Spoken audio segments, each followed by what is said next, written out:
Hi, my name is Dan Barrett, and I am the chair of the UNDE 625 Action Committee. And I'm going to quickly talk to you today a little bit about the labor movement in Canada and some political action. The labor movement in Canada was born of the exploitation of workers from foreign lands, such as the Chinese, and the creation of the Trans-Canada Railway. The importance of such projects were even placed in the Constitutional Act of 1867, where the completion of the railway was a precondition of Confederation.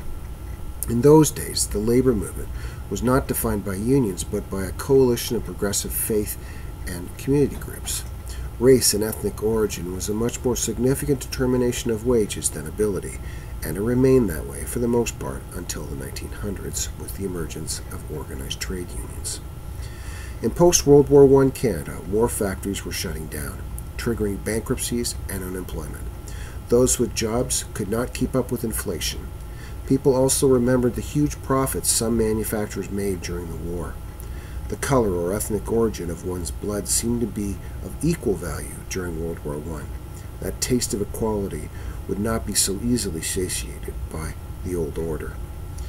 The General Strike in Winnipeg on June 12, 1919, triggered by the Winnipeg Trade and Labor Council, was a call to support the 1st of May strike of the building and metal workers.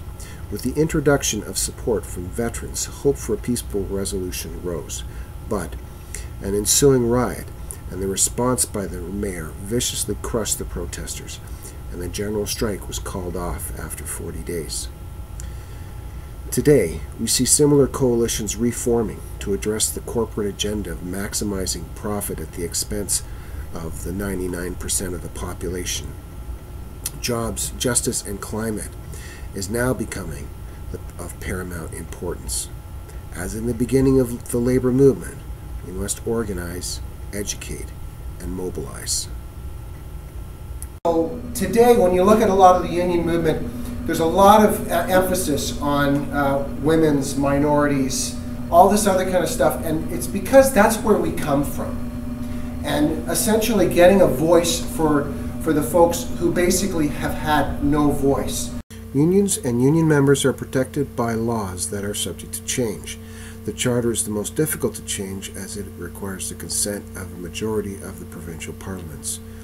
The Canadian Charter and other legislation allows for the formation of unions as businesses, not-for-profits, and non-government organizations.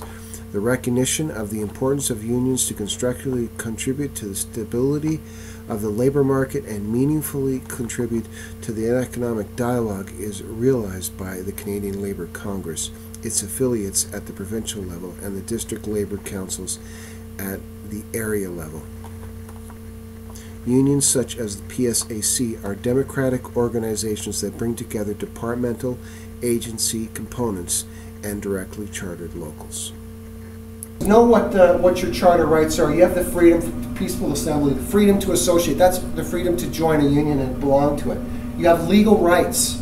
Okay, these are all from the charter. The Canada Labour Code Part 2. You know, it gives you fundamental rights related to your health and safety. Even with the undermining that's currently going on with the refusal to work and stuff like that, you still have a lot of rights.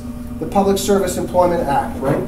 Designations, you know, like they changed the rules on that one, but you still have rights. So understand what your rights are and exercise them. What's ended up happening here, right? You've had the United Nations Declaration of Human Rights. We've actually gone now back to the ILO. We haven't gone to the International Labour Organization for about 4 years on bargaining in bad faith. We're there on 2 counts. On the 2013 budget where they implemented this designation unilateral agreement, so they unilaterally designate which positions are basically essential services, and then you know our latest one, which is you can't negotiate on sick leave.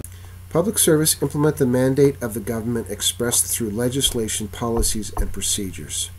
They protect the public interest and defend the integrity of the services provided through adhering to the Code of Values and Ethics.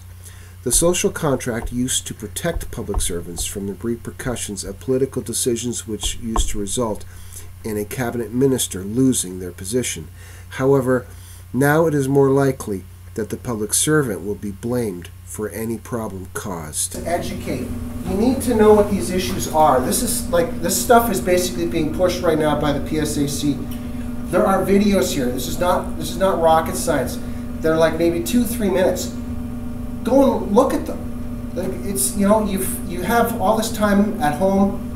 You know, go to a library if you can't access it at home. This is your sick leave, right? It's becoming money. It's like it's not an entitlement. It's not an insurance policy. It's an unfunded liability. You know, you're not a person. You're a number. So understand what these 8 issues are. You know, how seniors are being screwed, how the environment is being screwed. You know, how the veterans are being screwed. This is obscene what's happening. Mobilize to protect the rights we have. Exercise them or we will lose them. Thomas More discovered that silence is not always viewed as consent. Have no doubt that your career is in jeopardy if you choose to ignore problems and allow them to fester. Each member has a unique gift, stories, and issues with personal resonance that can be called upon to mobilize others. The ladder of engagement has many steps. Choose to hear, choose to listen, to share, to talk, attend meetings, participate in projects, take a lead role. Our circle of influence is always smaller than our circle of interest. By concentrating on the interests where we are making traction, our influence increases. We need to mobilize better than Martin Niemöller did, a prominent Protestant pastor who opposed the Nazi regime. This guy here, I'm sure none of you recognize him, okay, but in 1940, 43, 45, somewhere, this guy spent the last 9 years of the Nazi rule behind their prisons. And you may have actually heard a quote from him once before, and it goes something to the effect of, you know, first they came for the socialists, but I didn't say anything because I wasn't a socialist. Then they came for the unions, but I didn't say anything because I wasn't part of the union, right? Eventually they came for him, and they basically locked him up. And there was nobody there to stand up for him, you know? No lawyers left. No one with a backbone to defend his rights. And that's where we're headed. Like, we may not be in Nazi Germany, but if the corporate agenda continues, the standard of living will be to the point where, you know, you have people like in that last economic crisis. On the 10th, I was at this session. They were comparing the wages of a nurse as basically the average income in Canada. Okay, and if you compared the wages of the nurse to the guy that basically made the most money out of the economic downturn, his salary was 80,000 times that of the nurse for that year. That the whole economy collapsed. That's how much his income was. That's beyond obscene. So, you know, we need to mobilize to make sure that our standard of living doesn't become just a footnote in history. Thanks for watching, and for more information, please check us out on the UND website at unde-uedn.com.